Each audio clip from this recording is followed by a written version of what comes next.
Hey everyone! Welcome back to our Blogger template creation series.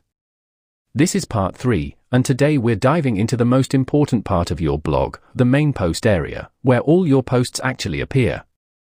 If you missed the first 2 parts, check them out. We covered the basic Blogger skeleton and how bskin and bsection work. So, when most people try to create a custom Blogger theme, they usually just add this snippet for the main post area. It seems simple and works out of the box, right? But here's the problem: Blogger actually hides all the real code that renders your posts. Behind the scenes, it generates messy HTML with nested divs, tables, and inline styles. You don't get to control how each part of the post. The HTML is outdated and tricky to style. You can't easily place ads or customize layouts. And it can slow down your blog. So, if you want a fast, modern, and fully customizable design, we need to take control ourselves instead of relying on Blogger's default output. Here's the trick: use to define exactly how your posts show up. For homepage or label pages, we can show post previews.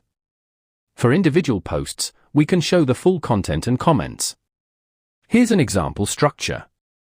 Data view.is multiple items detects if we're on the homepage or a single post page. Bead loop values equals a data of posts loops through each blog post. Data post.title.snippet.body fetches different parts of the post. Bead include name equals next prev adds previous next navigation.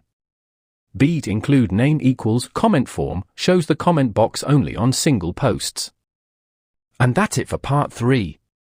You now have full control over how your posts display, previews on the homepage and full content on post pages. In part 4, we'll explore sidebars, footers, and flexible bead section blocks for a complete Blogger layout. If this helped, make sure to like, subscribe, and hit the bell so you don't miss the next part.